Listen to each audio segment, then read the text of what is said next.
Not just outstanding music, as we all know how great that song is, especially in the stadium or on the basketball court, but I'm with another outstanding, more than a student athlete, Mr. Joe Rogers, who happens to be a goalie on our hockey team. But you talk about living with no fear. Joe, you were born with no right hand. And all of a sudden, here it is, you're a goalie on the hockey team. How small were you? And obviously running around, crawling. You had no fear as soon as you were born. Let's go for it. Well, I was really fortunate. My parents and my entire family were so supportive from day one. From the moment I was born, my parents never saw me as different.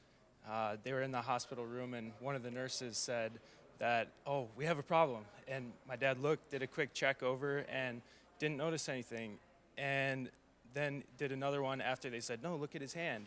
And from that point on, it was kind of the attitude. My parents never saw me as different. They didn't even notice that anything was wrong.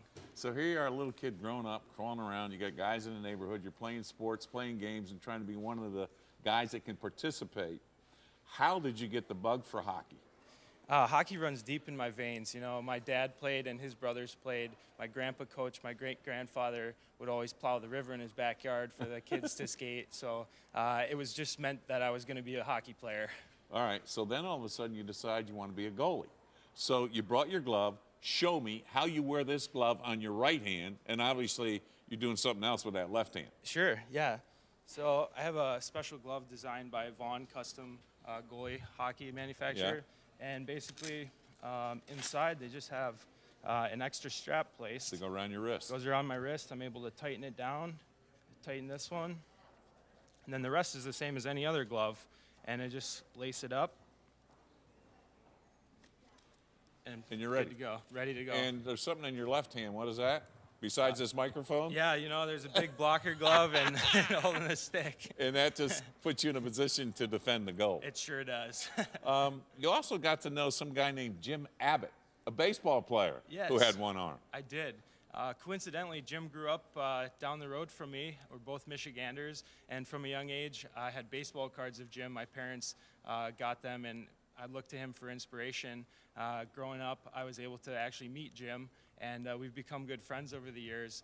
And he's been very instrumental in telling me that you can do anything you set your mind to. How old were you when you met him? I was 16 when I met him. Really? Yeah. Were you playing hockey then? I was still playing hockey. Wow. I was. Yep. And then he gave you that spark to light the fire, like, okay, yeah, bring it on. Even before that, I had always been watching him and seeing the good things he'd done, and he had inspired me, and then I was finally able to meet him at 16, and it really just, I knew I was going after something that was worth it. Why did you pick Notre Dame? I was looking for a place to combine academics, athletics, and tradition, and Notre Dame just fit the bill. So there must be some great scrimmages when, as you guys go at it head to head, there's no handicap when you're playing. No. And they go at it. Yeah, we definitely go at it, and it's one of the cool things. I've been able to just play and be who I am, and I get some surprise faces after the game sometimes when I take off my glove and shake hands after the game. What's it been like for you for 4 years here as a student, knowing that, okay, yeah, you're a hockey player, but that's not the main reason why I'm at Notre Dame? It's been an incredible experience, and I came pursuing the goal of playing Division I sport, and beyond that, there's such an incredible family and community here at Notre Dame, and that is probably the biggest part. That I've loved it so much and had a great time, and it's just been an incredible experience for 4 years. I got to read this because you were a nominee for the Mellon Wealth Management Hockey Humanitarian Award for community service. That's correct. Okay. What was the community service that you did while you're here at Notre Dame? There's been several projects that we've been a part of with the hockey team. This year, I was fortunate enough to head up a big project for a group called Hockey Saves. It's a group that allows military members to get on the ice and have some ice time they call it Nothing Else Matters, and it's just a way to relieve some stress. And so through the year, we kind of raised awareness for them, and we wore custom jerseys that had Notre Dame leprechaun wearing camo fatigues. And after the weekend, we were able to auction them off And we had a very good turnout. We brought some of the soldiers up from Fort Benning, Georgia, who were able to be here and experience Notre Dame for the weekend. Did they get fired up about being the Fighting Irish? They sure did. Good. They had an awesome time. Now that you're going to graduate in a couple of weeks, I understand you may be heading east to New York City to do something? That's correct. For the first time in my life, I'll be leaving the Midwest. Wow. And heading to New York City. I'll be starting my career on Wall Street in July. Wall Street in July, which means money, money, money. No. No. All right, let me throw this at you. You do Wall Street for, say, 3 or 4 years. Then are you thinking about an MBA? That depends. Well, you get the company to pay for it. Yeah, But then you that's say, true.